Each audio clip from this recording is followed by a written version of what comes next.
20h, bienvenue dans le journal. Merci de suivre RTI 1. La Côte d'Ivoire et l'Iran célèbrent leurs relations. L'ambassadeur de la République islamique d'Iran en fin de mission en Côte d'Ivoire a été reçu par le chef de l'État ivoirien. Il a été question du renforcement des liens entre ces deux pays, autant sur le plan économique que diplomatique.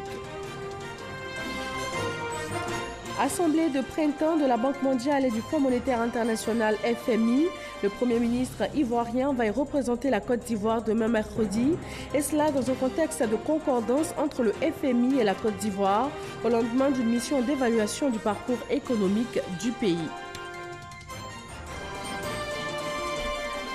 Le pont de Yafo à Bongoa redonne aujourd'hui vie au Moronou après sa réhabilitation qui a coûté 1 milliard de francs CFA à l'État ivoirien.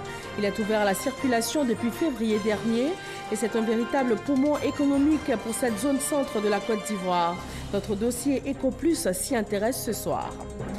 Et puis en Algérie, le président de la Chambre haute a été nommé président par intérim du pays. Conformément à la Constitution, il a 90 jours pour organiser une élection présidentielle. Les manifestants rejettent ce fidèle d'Abdelaziz Bouteflika qui a servi le système durant 40 ans. Bonsoir à tous. Le renforcement des relations entre la Côte d'Ivoire et l'Iran, c'est de cela qu'il a été question ce matin lors de la rencontre entre le chef de l'État ivoirien et l'ambassadeur de la République islamique d'Iran en Côte d'Ivoire, Mahama Traoré et Herman Guivet. Mansour Chakibmer est venu signaler au président Alassane Ouattara la fin de sa mission en Côte d'Ivoire. Le diplomate iranien aura passé 4 années en terre ivoirienne en qualité d'ambassadeur de la République islamique d'Iran. Ces 4 années d'exercice, Mansour Chakibmer assure les avoir mis au service du renforcement des relations entre la Côte d'Ivoire et l'Iran. Nous sommes très avancés dans la relation bilatérale. Nous avons beaucoup de projets. On a parlé concernant le renforcement de notre relation bilatérale. Nous avons beaucoup de projets, réalisé beaucoup de projets au niveau de la relation politique, économique et commerciale.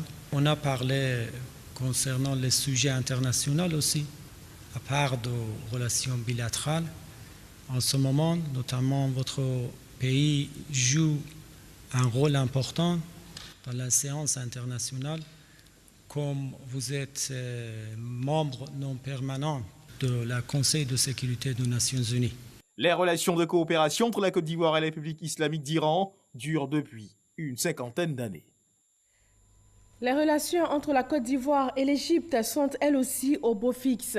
Le président égyptien Abdel Fattah al-Sisi arrive en Côte d'Ivoire demain mercredi, suite à la visite du président ivoirien en Égypte en 2017. Quel est aujourd'hui le point des relations diplomatiques et économiques entre ces deux pays? Réponse avec Michel Digré. C'est le 7 décembre 1973 que la Côte d'Ivoire et l'Égypte ont établi des relations diplomatiques. Depuis lors, cet accord de coopération a été signé entre les deux États. Il s'agit entre autres d'un accord relatif au transport aérien signé le 25 novembre 1968, un traité d'amitié et de coopération signé le 15 janvier 1985, un accord de coopération culturelle, scientifique et technique signé le 15 janvier 1985, un mémorandum d'entente relatif aux consultations politiques régulières entre les ministères des Affaires étrangères des deux pays, signé le 6 décembre 2017. Au plan économique, l'Égypte est le 50e client et le 35e fournisseur de la Côte d'Ivoire selon les statistiques de 2017. Les échanges globaux se sont élevés en 2018 à 31 milliards 968 millions de francs CFA contre 32 milliards 464 millions de francs CFA en 2017. La Côte d'Ivoire importe d'Égypte, entre autres, des céréales, du riz semi-blanchi, du sucre, des produits laitiers. Les exportations ivoiriennes vers l'Égypte sont très faibles et sont essentiellement composées de café vert, de tourteaux, de cacao et de bois transformés. C'est la première fois qu'un chef d'État égyptien foulera officiellement le sol ivoirien avec l'arrivée à Abidjan ce mercredi du président Abdel Fattah al-Sisi. Le président Alassane Ouattara était lui en visite officielle en Égypte dans le cadre de sa participation au Forum Africa Days 2017. Dans l'actualité culturelle, ici en Côte d'Ivoire, le vice-président ouvre une série d'hommages nationaux à Bernard Dadier. Décédé le samedi 9 mars 2019, l'écrivain centenaire Bernard Belin Dadier reçoit donc les hommages de la nation. Daniel Cablon-Duncan a exprimé au nom du chef de l'État la reconnaissance de la Côte d'Ivoire à ce grand homme de lettres. Serge Coléa.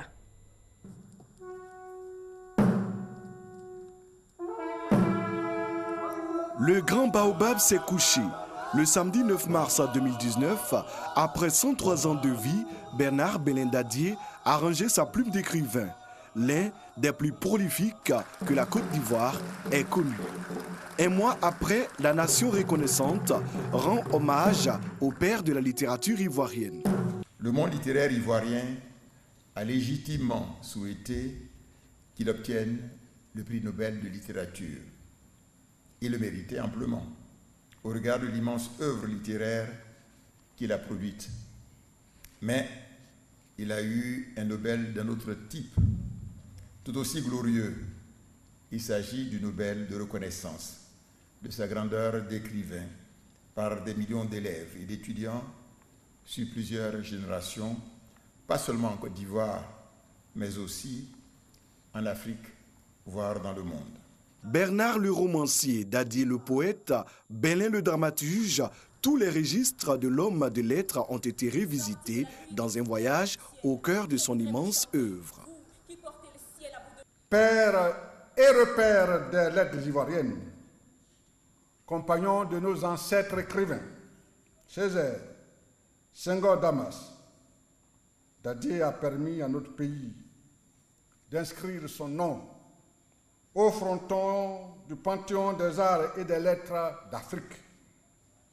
Grâce à lui, par lui et avec lui, notre pays compte parmi les plus grandes nations des lettres. Le centenaire aura consacré 80 ans de sa vie à la littérature, un vaste héritage que la fondation qui porte son nom entend léguer aux générations actuelles et futures. Les hommages à l'illustre disparu se sont succédés au rythme des représentations artistiques. L'ASCAD, l'UNESCO, l'Association des littéraires africains, l'ambassade des États-Unis et bien d'autres intervenants ont salué l'homme de tous les continents. Bernard Belin Dadier sera inhumé le vendredi 12 avril prochain au cimetière de Williamsville après une série d'hommages nationaux.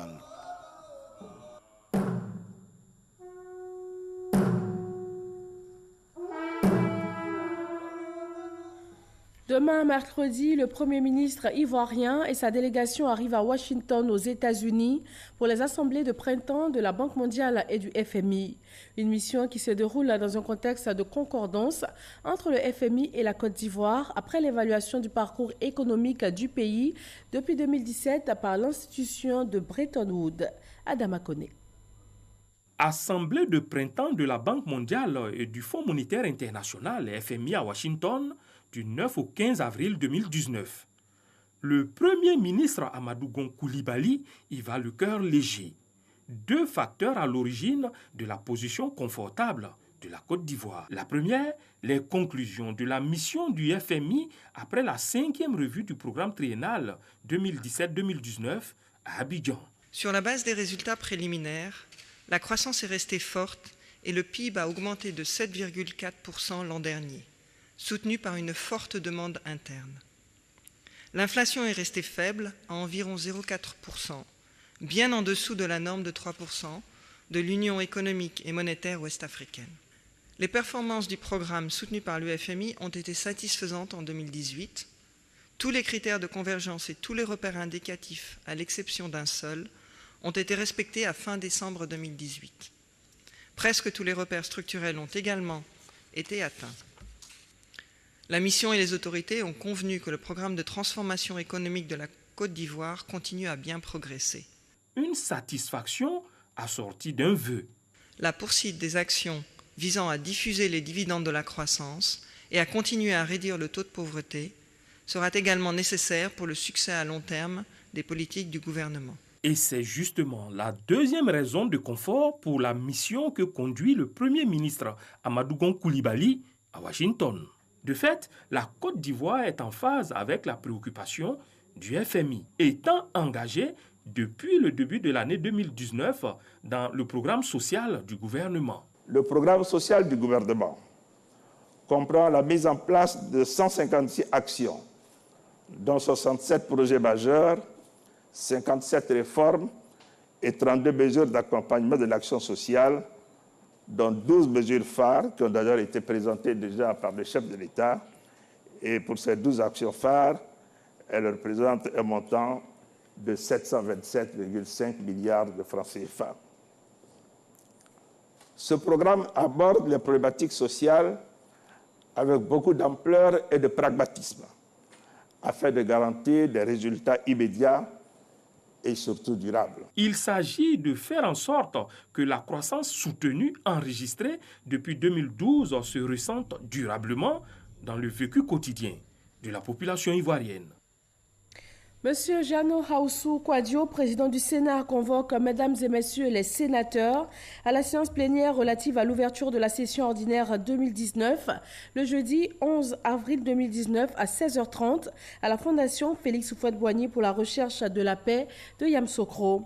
Le présent communiqué tient lieu de convocation individuelle. Dans le monde du sport, la Côte d'Ivoire abrite le siège de la Fédération internationale de basketball FIBA Zone Afrique. C'est le fruit des actions diplomatiques menées par les autorités ivoiriennes, notamment le ministre des Affaires étrangères. Il a été félicité d'ailleurs pour son implication par une délégation de l'instance internationale de basketball. Moussa Konaté. Une délégation de la Fédération internationale de basketball FIBA Zone Afrique chez le ministre des Affaires étrangères Marcel Amontano. Les membres de l'instance internationale du basketball, accompagnés du ministre des Sports Claude Daon-Paulin, sont venus remettre des présents au chef de la diplomatie ivoirienne. Un geste pour saluer son implication dans la localisation du bureau régional Afrique de la FIBA en Côte d'Ivoire. La FIBA Afrique a tenu sa première rencontre internationale hors de l'Europe et des États-Unis en Côte d'Ivoire. La FIBA a donc voulu rendre un hommage particulier au gouvernement de Côte d'Ivoire sous le leadership du président Alassane Ouattara, qui a donné 4000 m² et une somme de 150 millions de francs CFA comme contribution à la construction de ce siège. Et cela était dû à l'initiative du ministère des Affaires étrangères qui a conduit l'opération pour que la Côte d'Ivoire accueille ce siège. Le siège de la Fédération internationale de basketball Zone Afrique installée en Côte d'Ivoire, un des fruits de l'offensive diplomatique engagée par les autorités ivoiriennes. Inauguré le 30 mars dernier dans la commune de Trècheville, district d'Abidjan, les travaux ont coûté plus d'1,7 milliard de francs CFA. Le ministre de la Communication et des Médias invite les maires de Côte d'Ivoire à assainir le secteur de l'affichage publicitaire. Sidi Tiemoko Touré a eu une rencontre avec ses élus au siège de l'Union des villes et communes de Côte d'Ivoire, UVIC-OSI, Issaïo. Depuis des mois, le ministère de la Communication et des Médias, via le Conseil supérieur de la publicité, CSP, est à pied d'œuvre pour mettre de l'ordre dans l'affichage publicitaire à travers le district d'Abidjan. Pour réussir une telle opération, une implication des élus locaux est souhaitée. Le ministre Sidi Tiemoko Touré a rencontré à cet effet l'Union des villes et communes de Côte d'Ivoire, UVIC-OSI. Objectif, amener les maires à lutter contre la pollution visuelle. La force doit demeurer, en l'occurrence, dans cette situation à la loi, et donc au respect de la réglementation afin de créer les conditions d'un environnement propice à l'exercice de la profession, mais également à l'embellissement de nos villes. Agissant ainsi, nous protégerons le métier d'afficheur, protégerons les emplois, protégerons nos concitoyens des risques d'accidents de la route qui endeuillent les familles. Bientôt, nous nous entendrons autour d'une charte graphique, je l'espère assez vite, avec vous, consensuelle, dont la mise en œuvre contribuera, j'en suis convaincu, à donner une image la plus agréable à nos pays. Un message bien perçu par le président de l'UVIC-OSI. Nous tenons à lui témoigner notre gratitude et surtout lui dire notre entière disponibilité pour conduire avec lui et à ses côtés cette importante mission pour rendre nos villes plus belles, plus propres et surtout plus en sécurité par rapport à l'affichage anarchique qui a été constaté ces derniers temps. Le Conseil supérieur de la publicité dispose d'une brigade de lutte contre les manquements publicitaires.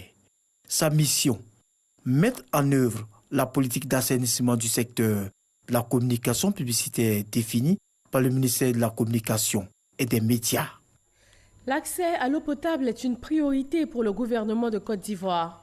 Plus de 500 milliards de francs CFA ont été investis depuis 2011 afin d'atteindre un taux national de desserte de 68%. Et sur la période 2019-2021, 2655 milliards de francs CFA seront nécessaires afin de combler le déficit selon l'Office national de l'eau potable, ONEP. Francis Wafo. Accès à l'eau potable sur toute l'étendue du territoire national. Voici les instructions du chef de l'État. Le chef de l'État a été très clair. D'ici 2020, il faut qu'on ait atteint un taux de couverture de 95%. Et pour le faire, il faut bien planifier tout ce que nous aurons à faire comme activité. Les dernières statistiques indiquent 68% du taux de desserte nationale en eau potable, donc 32% de la population en attente du précieux liquide dans les ménages. Le conseil d'administration et la direction générale de l'Office national de l'eau potable ONEP se disent préoccupés.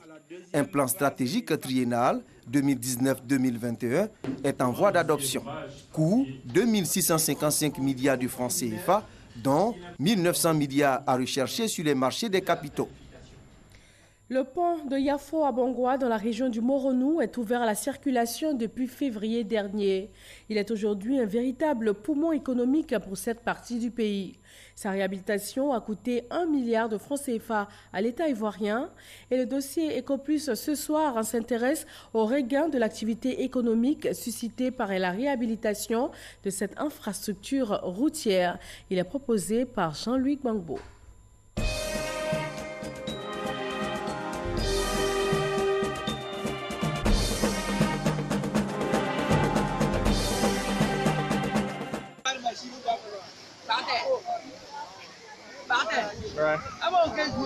Cette vidéo amateur a été tournée en juillet 2018. Le pont situé entre les villages de Yafo et Abongwa, sur l'axe Akupé-Bongwanou dans l'est de la Côte d'Ivoire, venait de céder, seulement 3 mois après la livraison de la voie Kotobi-Abongwa-Akupé qui venait d'être réhabilitée. Théua Kwame, chef d'un des quartiers du village traversé par le pont, a été un des témoins oculaires. L'eau là est un peu débordée, il crie seulement. 21h, on est là jusqu'à 23h. Maintenant, le pont est déclenché, c'est cassé. C'est à la suite d'une forte pluie que l'ouvrage s'était effondré. Aujourd'hui, la route Kotobi à Bongwa Akupé, longue de 45 km, est de nouveau ouverte à la circulation. Les travaux de reconstruction du pont, entamés en novembre 2018, ont été achevés. Maguette Fofana est chef de service au Bénet. C'est lui qui a assuré la mission de contrôle des travaux. Il revient sur les raisons de cet effondrement du pont. Nos parents ont fait des champs en amont et en aval. Donc ça a modifié le lit de la rivière. Donc l'eau, au lieu d'avoir un bon écoulement, arrivait au droit de l'ouvrage, tourbillonnait. Voilà. Donc avec l'intensité des pluies que nous avons eu l'an passé, donc ça a aggravé le processus. Voilà. Donc il y a eu un affouillement, comme si ça a creusé en bas, au bas de l'ouvrage. Donc c'est ce qui a fait basculer l'ouvrage. L'ouvrage n'avait pas été pris en compte dans le projet de réhabilitation du tronçon qui lui-même avait coûté 27 milliards de francs CFA.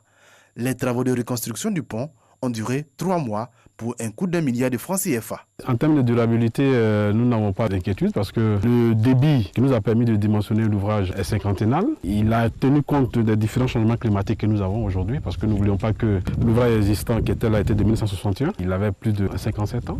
Donc vous imaginez tout le changement climatique qui s'est produit durant cette période-là. Donc cette fois-ci, nous avons tenu compte de ça. Nous avons modifié les écoulements, nous avons redressé là où il y avait des coudes qui pouvaient créer des tourbillonnages dans le coulement des eaux.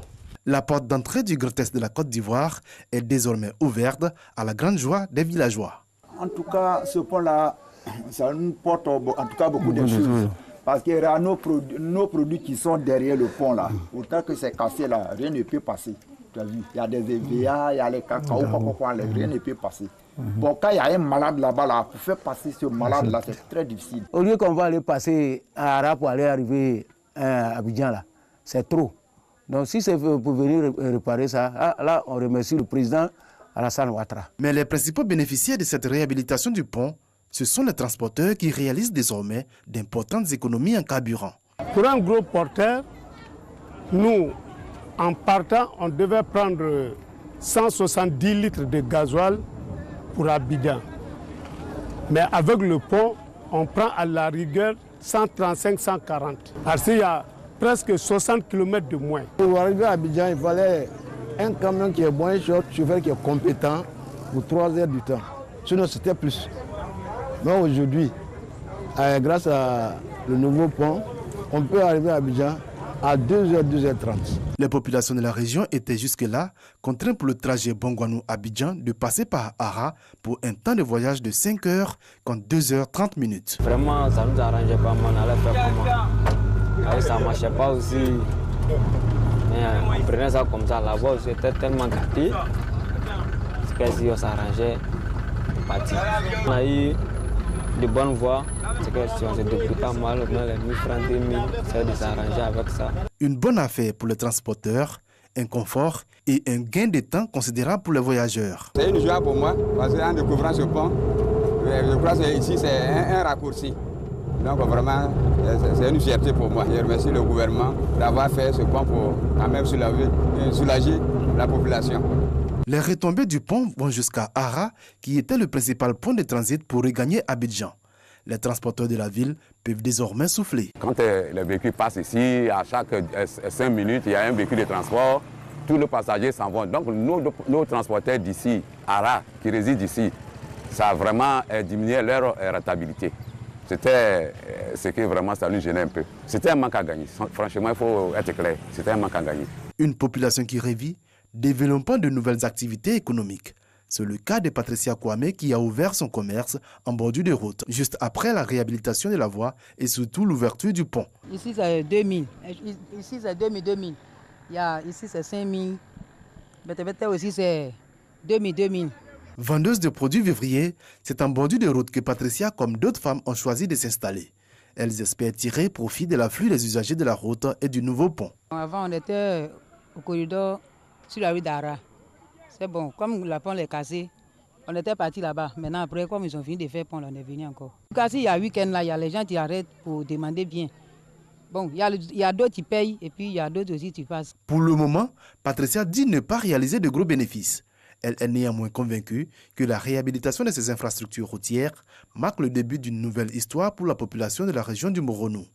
La livraison de ce pont est venue mettre fin au calvaire quotidien des populations et favoriser le développement de la région.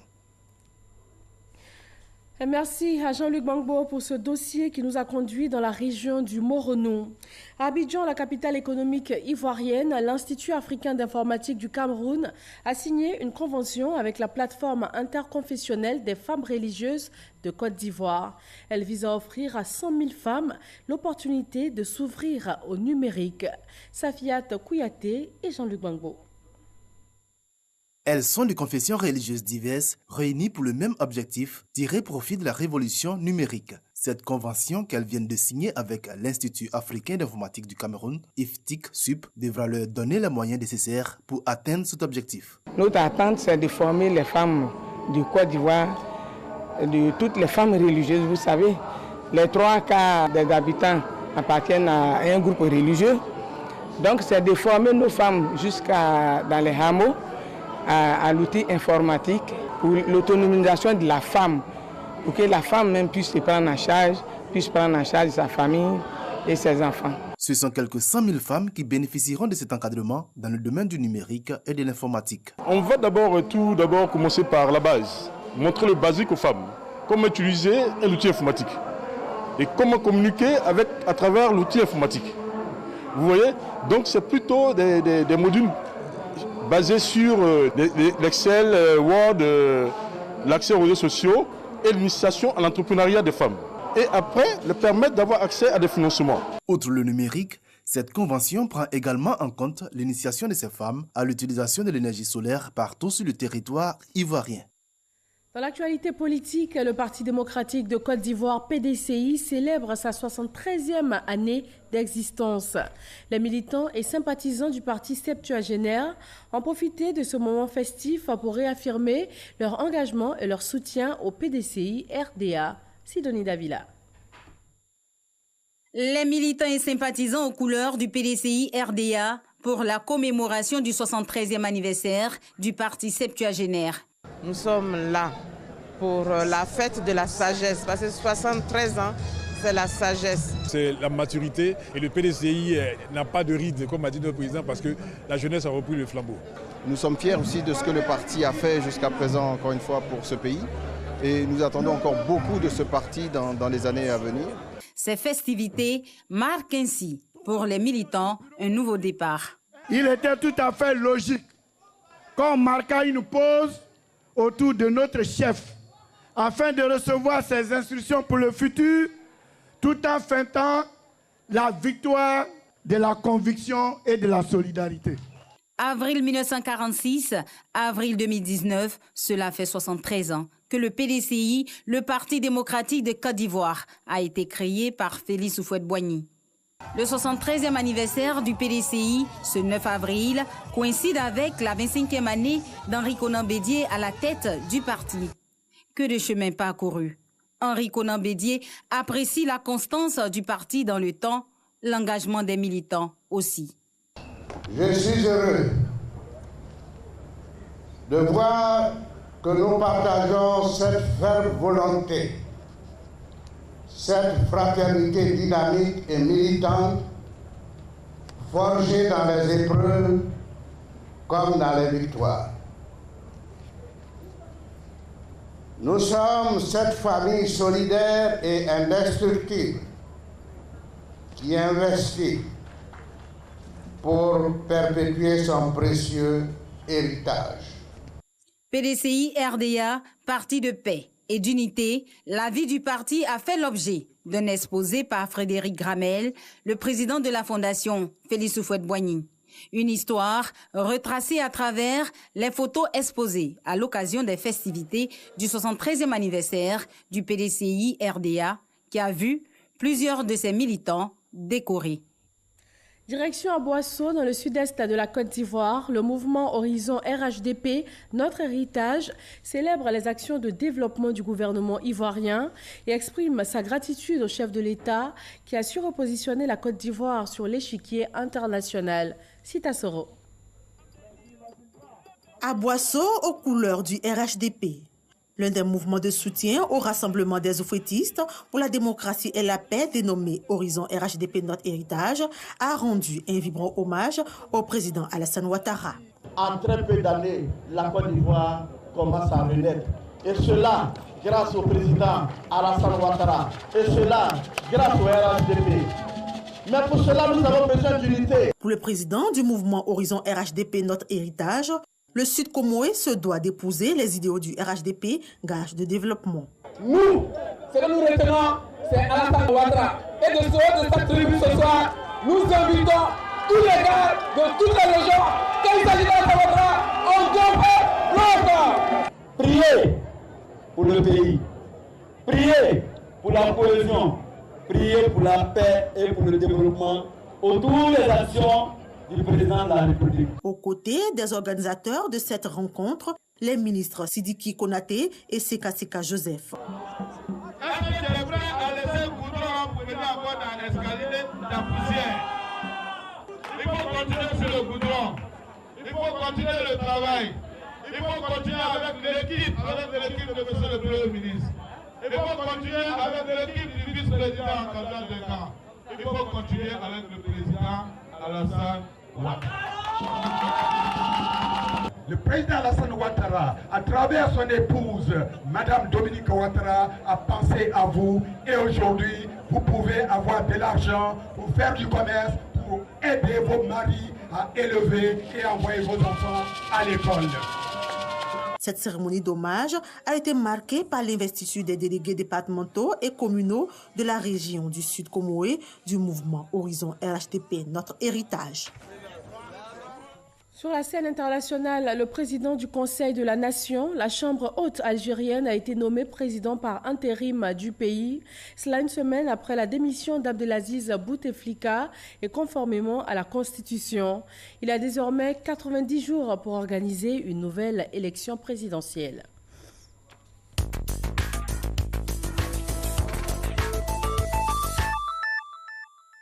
Le Parlement algérien s'est réuni ce mardi après la démission de Abdelaziz Bouteflika pour désigner un intérimaire dans la phase de transition. Conformément à la Constitution, le choix a été porté sur Abdelkader Ben Salah. En qualité de chef d'État du pays, il devra gérer la présidence de la République de l'Algérie 90 jours durant. À Khartoum, les Soudanais restés mobilisés depuis le week-end demandent la formation d'un gouvernement de transition. Les manifestants mécontents de la cherté de la vie sollicitent l'implication de l'armée pour des négociations avec le pouvoir d'Omar el-Béchir. 120 députés pour constituer le nouveau Parlement d'Israël. Les Israéliens renouvellent ce mardi leur Parlement. Enjeu du scrutin, le poste de Premier ministre. En cas de victoire de la droite, Benjamin Netanyahou entamera un 5e mandat. RTI 1 reçoit ce soir le ministre Kobenan Kwasi Adjoumani, ministre des Ressources animales et halieutiques. Juste après ce journal, à 20h50, le ministre va présenter la politique de production animale et halieutique de la Côte d'Ivoire, ses acquis et aussi les perspectives. Et voilà, merci de rester avec nous sur RTI 1. Retrouvez ce journal sur les www.rti.ci. Michel Mambo vous donne rendez-vous à 23h pour d'autres informations. Bonsoir et à demain.